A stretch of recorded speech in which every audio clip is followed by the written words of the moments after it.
আসসালামু আলাইকুম। আপনারা জানেন বিএনপির প্রতি আমার একটা প্রচন্ড দুর্বলতা রয়েছে। আমি মনে করি বিএনপি ছাড়া আর কেউ আপাতত বাংলাদেশকে বাঁচাতে পারবে না।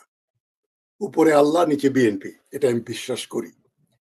তার মানে কিন্তু এই না যে আমি নির্মম ও অপ্রিয় সত্য কথাগুলো এড়িয়ে যাব এবং জনপ্রিয় মিথ্যা কথাগুলো বলবো।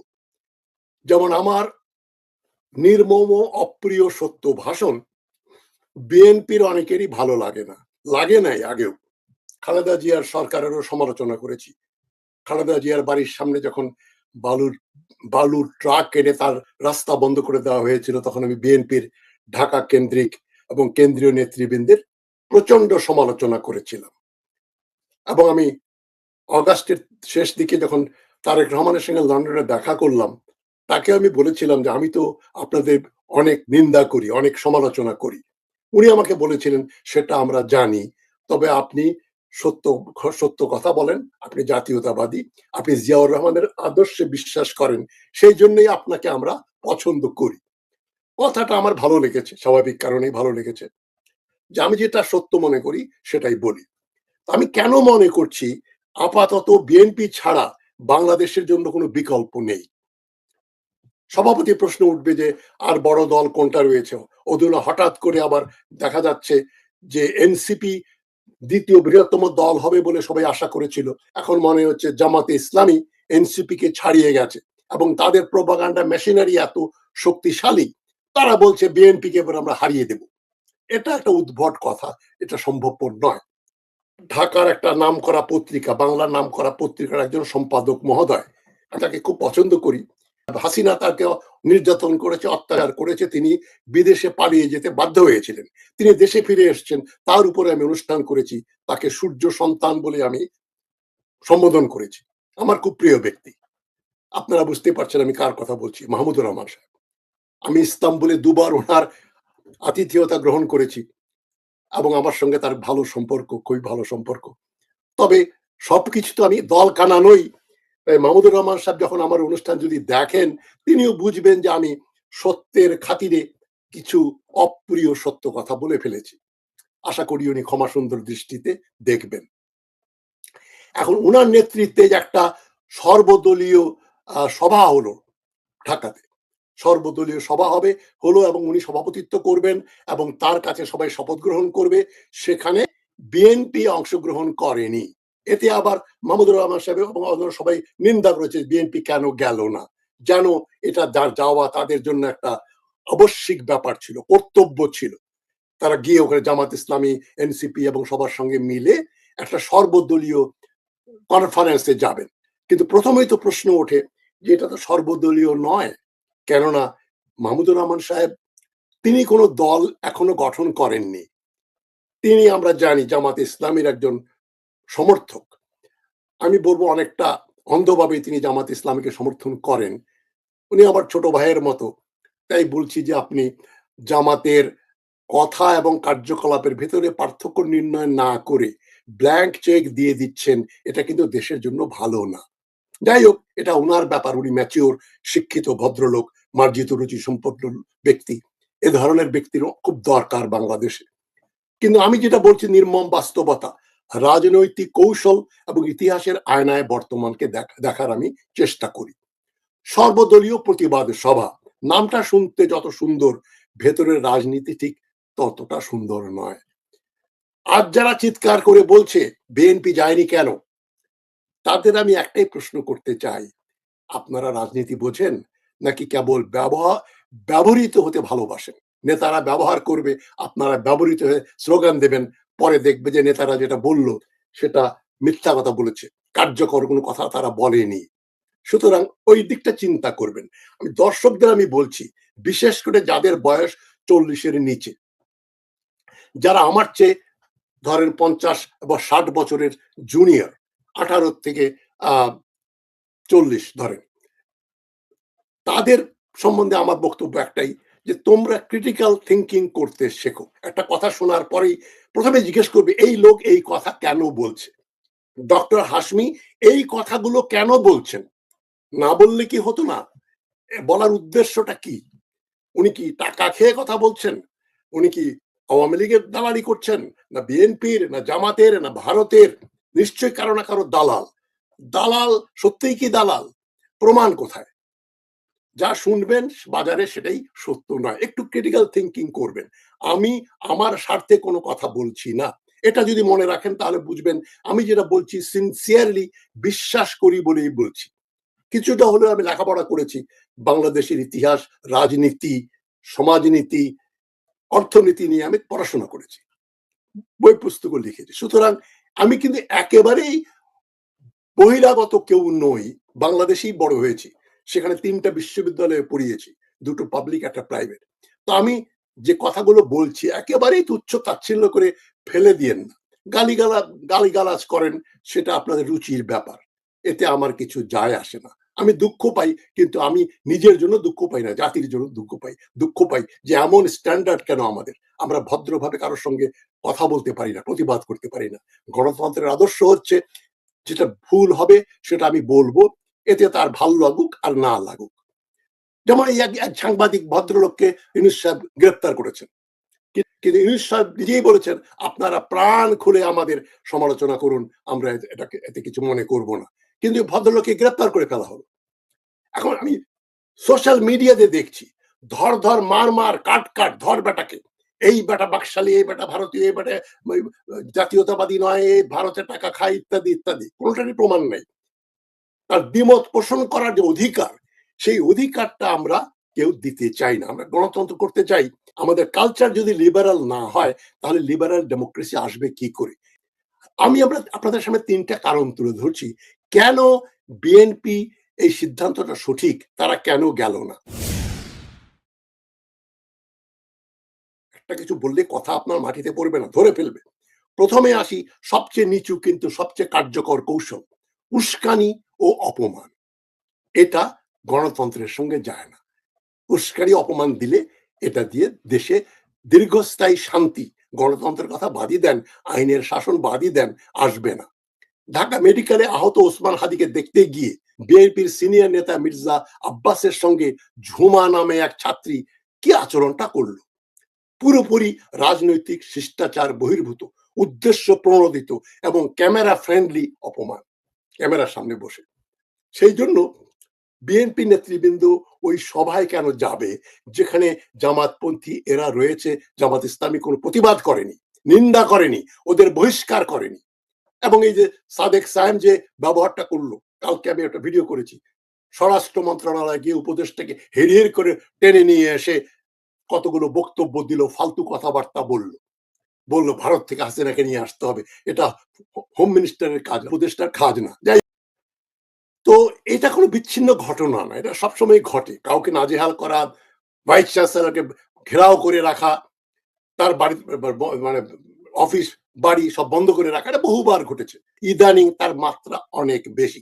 আমি যখন ছাত্র ছিলাম বা শিক্ষক ছিলাম তখন সরি এই ধরনের ঘটনা ঘটেনি। ভাইস চ্যান্সেলরের অফিস বা বাড়ি ঘেরাও করার ঘটনা এটা হাসিনার আমল থেকে শুরু হয়েছে, আমি যদি ভুল না করে থাকি। রাজনীতি কিন্তু অপমান করা, বিশৃঙ্খলা সৃষ্টি করা আর বড় সংঘর্ষের জন্য তৈরি হওয়া, এটা রাজনীতি না। রাজনীতি শুধু মাইক ধরার নাম নয়। স্লোগান দিবেন, কথা এবং অশ্লীল স্লোগান। কি স্লোগান ছাত্ররাও দেয়, ছাত্রীরাও দেয়, বলেছি। আমি মুখে আনতে পারবো না। এ ধরনের অশ্লীল কথাবার্তা দিয়ে ছাত্রছাত্রীরা স্লোগান দিয়ে বেড়াচ্ছে। সুতরাং বিএনপি সেখানে গেলে বিএনপির ফাঁদে পড়ে যেত। তাকে আরো নাজেহাল করতো বিএনপি নেতৃবৃন্দকে এবং সেখানে গিয়ে তারা অপমানিত হয়ে ফিরে আসতো। এবং এটা মাহমুদুর রহমান সাহেব কি এটা গ্যারান্টি দিতে পারতেন, নিশ্চয়তা দিতে পারতেন যে এর ধরনের কিছু হবে না? নিশ্চয়ই দিতে পারেননি। কারণ তার সামনেই তাকে গিয়ে গায়ে হাত না দিলেও গালাগালি তারা করতো। এই তথাকথিত সর্বদলীয় সভার মাঠ ব্যবস্থাপনা, বক্তৃতার তালিকা, মঞ্চ নিয়ন্ত্রণ সবকিছু ছিল জামাতপন্থী নেটওয়ার্কের হাতে। পরিকল্পনা কি ছিল? পরিকল্পনা ছিল ডেইসে উঠে বিএনপি বিরোধী বক্তব্য দেয়া এবং সব দল এখানে তাকে দায়ী করতো, এরকম একটা ন্যারেটিভ তৈরি করা। বিএনপি কেন যাবে ওই ফাঁদে এবং তারা কেন যাবে যেখানে সভাপতিত্ব করবেন একজন নির্দলীয় ব্যক্তি? মাহমুদুর রহমান উনি যতই ভালো ব্যক্তি হন, উনার অধীনে তারা এই ওই মিটিং করে তার উনি শপথ গ্রহণ করাবেন। উনি তো বিএনপির একজন নেতা ছিলেন, খালেদা জিয়া তাকে মন্ত্রী বানিয়েছিলেন, এনার্জি অ্যাডভাইজার বানিয়েছিলেন। তার সামনে গিয়ে বিএনপির নেতৃবৃন্দ আনুগত্য জানাবেন এবং তার নেতৃত্বে একটা শপথ গ্রহণ করবেন, সেটা কি ধরনের ছেলেমেয়ে? এই ব্যাপারটা আমি ঠিক বুঝতে পারছি না। এই তারপরে একটা ব্যাপার আছে, রাজপথের নিয়ন্ত্রণ হারানো। রাজপথ ছাড়ি নাই, মানে রাজপথ ট্রাফিক বন্ধ করে দিয়ে আমরা স্লোগান দিচ্ছি, রাস্তা বন্ধ করছি, এটা হচ্ছে ডেমনস্ট্রেশনের ব্যাপার। কার কত মানুষ আছে এটা নিয়ে আসো। জামাত এ ব্যাপারে খুব পারদর্শী, যা আছে পটলা পুটলি নিয়ে সব হাজির করে দেয় রাস্তায়, এই যে দেখো আমাদের কত বড়। এর এক ধরনের ডিসপ্লে করা, শো ডাউন করা। তবে বিএনপি সেখানে গেলে আমি যেটা বলছি, সংঘাতের কেন্দ্রবিন্দু হতো বিএনপি, আর জামাত হতো নিরপেক্ষ মধ্যস্থতাকারী। এই মধ্যস্থতাকারী নিরপেক্ষ এই নাটকে বিএনপি না গিয়ে খুব ভালো কাজ করেছে। সেজন্য আমি বলি বিএনপির ম্যাচুরিটি অনেক বেশি, এবং এই জন্যই মনে করি আপাতত বিএনপি ছাড়া আর কারো বাংলাদেশের কর্ণধার হবার কথা না, হওয়া উচিত না। শপথ বাক্য, নেতৃত্ব, এগুলো কিসের শপথ? বিচারকরা শপথ গ্রহণ করে খুনিকে জামিন দিয়ে দিচ্ছে। এই যে হাদির খুনিদেরকে জামিন দেওয়া হলো না, আসিফ নজরুল আইনমন্ত্রী, যে লোকের কাছে 2টা পিস্তল পাওয়া গেল, এতগুলি গুলি পাওয়া গেল, যে ডাকাতির আসামি, তাকে কোনো আদালত জামিন দেয় কি করে? সমালোচনা দেখছি আমি, বিএনপি পন্থী এরা আইনবিদ ওদের জামিনের জন্য আবেদন করেছে, এটাও নিন্দনীয়। তবে সবচেয়ে বেশি নিন্দনীয়, উকিলের তো কাজ হচ্ছে ওকালতি করা, পয়সার বিনিময়ে কেস ফাইট করবে, এটা কোনো অনিয়ম না, এটা কোনো মানে বেআইনি ব্যাপার না। কিন্তু যিনি বিচারক, তাকে তো দেখতে হবে যে অস্ত্র আইনে যে ব্যাপারগুলো আছে, 2টো আনলাইসেন্স বন্দুক, পিস্তল এবং গুলি, এবং সে ডাকাতির এই অভিযোগে অভিযুক্ত নভেম্বর 2024 সালের ব্যাপার। আর 2025 ডিসেম্বরে সে হাদিকে তো প্রায় মেরেই ফেলেছিল, মারাটাই উদ্দেশ্য ছিল। সেখানে জামিন হয়ে গেল, ইউনূস সরকার কিছু করতে পারছে না। আমি প্রথম দিনই বলেছিলাম, শখানিক বিচারক, শখানিক পুলিশ অফিসার, শখানিক আর্মি অফিসার যদি ঝুলিয়ে দিতেন, শখানিক ব্যুরোক্র্যাট, সেক্রেটারি, জয়েন্ট সেক্রেটারি ঝুলিয়ে দিতেন, উপজেলা কর্মী, তারপরে নির্বাহী অফিসার, ইঞ্জিনিয়ার, ডাক্তার, যারা চোর, মানে কয়েকশো লোকের তো ফাঁসি হওয়া অনিবার্য ব্যাপার ছিল, যারা এই 1400 মানুষ এবং এর আগেও অনেক বেশি মানুষকে হত্যা করার কার্যে প্রত্যক্ষ বা পরোক্ষভাবে যারা দায়ী ছিল, তাদের কোনো বিচার হয়নি। সুতরাং এই বিচারকেরও কোনো বিচার হবে না, উনি কেন জামিন দিলেন? এখন সর্বদলীয় ভাবে গ্রহণযোগ্য কোনো নেতা আছে বাংলাদেশে যাকে সবাই সম্মান করবে? নেই। সর্বজন স্বীকৃত কোনো অবসর বিচারপতি, নিরপেক্ষ নাগরিক প্ল্যাটফর্মের প্রতিনিধি কেউ আছে কি? কেউ নেই। হয় ইনি এই পন্থী, নাহলে উনি ওই পন্থী, হয় উনি আওয়ামী পন্থী, নাহলে বিএনপি পন্থী, নাহলে জামাত পন্থী। নিরপেক্ষ কেউ নেই। তাহলে সর্বদলীয় এর ধরনের একটা মিটিং হবে কাদের নেতৃত্বে? কারা এখানে নিরপেক্ষ? নিরপেক্ষ না হলে তারা সেখানে কেন যাবে? কেননা আমার দেশ পত্রিকার সম্পাদকীয় লাইন যদি আমরা দেখি, তারা ধারাবাহিকভাবে বিএনপি বিরোধী কথাবার্তা লিখে যাচ্ছে। জামাতের ভাষা, জামাতের যুক্তি, জামাতের ন্যারেটিভের প্রতিধ্বনি শুনি আমরা আমার দেশ পত্রিকায়। বিএনপিকে বারবার সমস্যার অংশ হিসাবে বা মূল সমস্যা হিসাবে চিহ্নিত করা হচ্ছে, এবং আওয়ামী লীগের প্রতি একটা সফট কর্নার রয়েছে। এমনকি বিএনপির টপ নেতৃবৃন্দের অনেকেই মনে করেন আওয়ামী লীগকে নিষিদ্ধ করা যাবে না, আওয়ামী লীগ স্বাধীনতা আন্দোলনের সঙ্গে নাকি আওয়ামী লীগের সম্পর্ক ওতপ্রোতভাবে জড়িয়ে আছে। যে আওয়ামী লীগ, যে শেখ মুজিবুর রহমান পাকিস্তান এক রাখতে চেয়েছেন, বাংলাদেশের স্বাধীনতা চাননি, এটা একটা অপ্রিয় সত্য কথা আওয়ামী পন্থীদের জন্য। সেখানে বিএনপিকে সমস্যার অংশ বা প্রধান সমস্যা কেন বলা হবে? বিএনপি তো ভিকটিম, 2006 সাল থেকেই তারা ভিকটিম। সেখানে জামাত ইসলামেরও একটা ভূমিকা রয়েছে, এবং তারা পরে আবার হাসিনার সঙ্গে দালালি করলো, হাসিনা তাদেরকে সুচতুর ভাবে ফাঁসি দিয়ে দিল, তাতেও জামাতের শিক্ষা হয়নি, এত নির্লজ্জ। যাই হোক, এখন তিনি শপথ বাক্য পাঠ করাবেন মাহমুদুর রহমান সাহেব, এবং বিএনপির নেতারা তার নেতৃত্বে শপথ গ্রহণ করবেন। তাদের যদি ন্যূনতম আত্মসম্মান থাকে, কাণ্ডজ্ঞান থাকে, তারা সেটা করবেন, আমি হলেও করতাম। তারপরে ইতিহাস না জানার কারণে বারবার আমরা ভুল করি। ৭ই নভেম্বর ১৯৭৫ জেনারেল জিয়াউর রহমান বন্দিদশা থেকে মুক্ত হন। কর্নেল তাহের তার গণবাহিনী জাসদ ক্যান্টনমেন্টের সৈনিক ভাইদের নিয়ে একটা মিটিং করলেন, সেখানে জিয়াউর রহমানকে ডেকেছিলেন ওই মঞ্চে গিয়ে অংশগ্রহণ করতে, কিন্তু জিয়াউর রহমান যাননি। তিনি জানেন সেখানে গেলে তার কর্নেল তাহের হয়ে যাবেন হিরো, উনি হবেন প্রধান, এবং তার প্রতি আনুগত্য জানিয়ে জেনারেল জিয়াউর রহমান সেখানে যাবেন। জিয়াউর রহমান জানতেন কর্নেল তাহেরের যে রোল বিতর্কিত, উনি অনেক অফিসারের হত্যার ব্যাপারে তার সক্রিয় ভূমিকা ছিল, যে জন্য তার ফাঁসি হয়েছিল। সেখানে যাননি। বিতর্কিত জায়গায় বিতর্কিত ডিসিশন নিয়ে বিএনপি কেন যাবে? তাই বিএনপি সর্বদলীয় প্রতিবাদ সভায় যায়নি। সুতরাং এটাই প্রমাণ করে বিএনপি না যাওয়াটা তাদের পরিকল্পনায় আঘাত করেছে, তাই তারা বিএনপিকে গালি দিচ্ছে। আর যারা বলছেন বিএনপি সাহস দেখায়নি, তাদের বলছি সাহস মানে ফাঁদে পা দেয়া নয়। সাহস মানে আত্মসম্মান বিসর্জন দিয়ে কোথাও গিয়ে একটা কোনায় দাঁড়িয়ে থাকবে আর বড় রোল প্লে করবে যাদের চোঙ্গা ফোকার শক্তি বেশি। সুতরাং বিএনপির সিদ্ধান্ত কোনো আবেগের সিদ্ধান্ত নয়, এটা একটা হিসেবের রাজনীতি। আবেগ দিয়ে হবে না, হিসেব দিয়ে করতে হবে, এবং সেটাই একটা দলের বড় পরিচয়। শেষ কথা একটাই, বিএনপি ভুল করেনি, বিএনপি ট্র্যাপে পা দেয়নি, এবং ইতিহাসে বারবার আবার প্রমাণিত হলো যে দূরদর্শিতাই এখন শেষ পর্যন্ত বিজয়ী হলো। এটা ইন দ্য লং রান বিএনপির পক্ষে যাবে।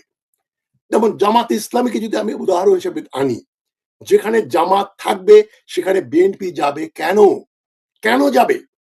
একটা ফ্যাসিস্ট এন্টিটি যারা গণতন্ত্রে বিশ্বাস করে না, এখন তারা যতই ধোলাই দেখ, জামাত যে কতটা ব্যাংকরাপ্ট, দেউলিয়া হয়ে গেছে, মেজর আখতারুজ্জামানের মতো মানুষকে তারা সদস্য বানিয়েছে। মেজর আখতারুজ্জামান, তার অনেকগুলো ভিডিও টেপ আছে ইউটিউবে, দেখলেই বুঝবেন জামাতকে যে কিভাবে গালিগালাজ করছেন। ৭১-এর রাজাকার, দেশদ্রোহী, বাংলাদেশ বিরোধী, সেখানে গিয়ে উনি হাত মিলাচ্ছেন। এবং জামাতের যে পুরনো কনস্টিটিউশন ছিল সেই অনুযায়ী একজন ব্যক্তিকে তারা সদস্যপদ দিতে পারে না যদি না তিনি দলের সঙ্গে কিছুদিন সংশ্লিষ্ট থাকেন রফিক হিসাবে, বন্ধু হিসাবে, তারপরে রুকন বা সদস্য হবেন। ওগুলোর ধার ধারছে না জামাতের নব্য জাসদি নেতৃবৃন্দ। তো জামাতের সঙ্গে বিএনপির তো কোনো সম্পর্ক থাকতে পারে না। জামাত হাসিনার সঙ্গে মিলে বিএনপির বিরুদ্ধে সেই ৯১ সাল থেকেই তারা আন্দোলন নেমেছে, এরশাদের নিয়ন্ত্রণ, এরশাদের নির্বাচন করেছে। হাসিনা উত্তর বাংলাদেশে যেটা ঘটছে, মানে আমরা যেটা করি এক্সট্রিমে চলে যাই, ভারত বিরোধী থেকে পাকিস্তানপন্থী হয়ে যাওয়া, এটা কোনো ভালো লক্ষণ নয়। পাকিস্তানিরা যে মানুষ হত্যা করেছে, নিরপরাধ মানুষ হত্যা করেছে মেশিন গান দিয়ে, তারা নিরপরাধ শত শত হাজার হাজার মহিলাকে ধর্ষণ করেছে, লুটপাট করেছে, মানুষ হত্যা করেছে, তাদেরকে আমরা নির্দোষ বলে দিচ্ছি। বুদ্ধিজীবীদের হত্যা করেছে 14 ডিসেম্বর, বলছি ভারতীয় সেনাবাহিনী করেছে। ভারতীয় সেনাবাহিনী 14 ডিসেম্বর বাংলাদেশে প্রবেশ করেনি, এবং যারা রাও ফরমানের ডায়েরিতে যে নামগুলো ছিল তাদের অনেকেই কিন্তু ওই 14 ডিসেম্বর তাদেরকে হত্যা করা হয়েছিল। ডক্টর ফজলে রব্বি একজন, এরকম আরো কয়েকটা নাম ছিল, মুনির চৌধুরী একজন, এরকম এরকম অনেকগুলো নাম ছিল রাও ফরমানের ডায়েরিতে। এখন বলছে না না, সব এখন একজন ইউটিউবার বলছেন 16ই ডিসেম্বর কোনো বিজয় দিবস না। এটা কোন দিকে যাওয়া? মানে এক এক্সট্রিম থেকে আরেক এক্সট্রিম। 16ই ডিসেম্বর ভুলে যেতে হবে, 26শে মার্চ ভুলে যেতে হবে, এই 5ই আগস্ট নাকি আমাদের স্বাধীনতা দিবস। 5ই আগস্ট স্বাধীনতা হলে আমরা ওই 16ই ডিসেম্বর কি হলো, 26শে মার্চ কি হলো? আমি তো বলবো আমাদের স্বাধীনতা দিবস হচ্ছে 14ই আগস্ট 1947। পূর্ব পাকিস্তান তো পরাধীন ছিল না, বৈষম্য হয়তো ছিল, কিন্তু যাই হোক সবকিছু ধুলে মুছে দিয়ে 5ই আগস্ট থেকে আমরা সব শুরু করব, এটা তো হয় না। এই একটা এক্সট্রিম কথাবার্তা। সুতরাং এখন আর কোনো সন্দেহের অবকাশ নেই যে দল হিসাবে একমাত্র বিএনপি বাংলাদেশকে ধ্বংসের হাত থেকে রক্ষা করতে পারে। কারণ বিএনপি একটা লিবারাল ডেমোক্রেটিক পার্টি, লিবারালটাকে যদি কেউ মনে করে একটা 4 লেটার ওয়ার্ড, খারাপ জিনিস, তাহলে তাদের সঙ্গে তর্কের বা আলোচনার কোনো অবকাশ নেই। যারা জানেন না যে সেকুলারিজম বা লিবারাল ডেমোক্রেসি এটা একটা ভালো জিনিস, লিবারাল যে হওয়াটা কোনো অন্যায় না। আপনি ইলিবারাল হয়ে কোনো লিবারাল সরকার কায়েম করতে পারবেন না। লিবারাল সরকার যদি না থাকে তাহলে মানুষের জীবনের, তার সম্মানের, তার মর্যাদার কোনো নিশ্চয়তা থাকে না। তার সম্পদ, তার ইজ্জত, এগুলো যদি ইলিবারাল সরকার যদি আসে, একটা ডিক্টেটরিয়াল সরকার যদি আসে যাদের অঙ্গুলি হারড়ে চলবে, এই ধরনের ইসলাম আমরা চাই, এই ধরনের চাই না, অমুক মুরতাদ, তমুক কাফের। ডক্টর মুরসি যেটা করেছিলেন মিশরে, ঠিক ওই ধরনের পরিকল্পনা করছে জামাত ইসলামী, যে যাই হোক ধামাচাপা দিয়ে যারা জামাত সমর্থন করছে তারা কিন্তু বোঝে না, তাদেরকে বলে দেওয়া হচ্ছে এই এত আওয়ামী লীগ ছিল ক্ষমতা, জাতীয় পার্টি ছিল, বিএনপি ছিল, এখন আপনার দাঁড়িপাল্লাকে ভোট দিয়ে দেখেন আমরা কি করি। তারা যে দেশটাকে মিশরের কাছে নিয়ে যাবে এবং শীঘ্রই যে জামাত ক্ষমতায় আসলে পশ্চিমা স্যাংশন আসবে এবং তাতে যে বাংলাদেশ অর্থনৈতিকভাবে বিপর্যয়ে পড়বে, সেটা আপনাদের চিন্তা করতে হবে। এনসিপি ইম্যাচিওর কিছু ছেলেপেলের দল, তারা আজ একটা কথা বলে কাল আরেক কথা বলে, তাদের হুমকি দামকি। একজন তো বলে, হাসান আব্দুল্লাহ বলল, বেশি বাড়াবাড়ি করলে ভারতের কাছ থেকে আমরা তাদের 7 সিস্টার্স কেড়ে নেব। মানে উম্মাদের মতো কথাবার্তা, এতই শক্তি তাদের। এখন অল্টারনেটিভ কি আছে? আওয়ামী লীগ মোটামুটি নিষিদ্ধ, তাহলে বিএনপি ছাড়া কাদের দেবেন? জাতীয় পার্টিকে দেবেন, যারা হাসিনাকে সঙ্গে দাঁড়াই করেছিল। সুতরাং জাতীয় পার্টি বলেন, এনসিপি বলেন, জামাত ইসলামী বলেন, আর তাদের চাইতে বিএনপির ক্রেডেনশিয়ালস শুধু ভালো না, অনেক বেশি ভালো। কিন্তু ভারতপন্থীরা কিন্তু বিএনপিকে আঘাত করার জন্য তারা দেখেন না কিভাবে সালাউদ্দিন সাহেবকে বদনাম করছে যে রয়ের এজেন্ট। এগুলো আমরা বহুবার আলোচনা করেছি, এগুলোর ভিতরে কোনো সত্যতা নেই।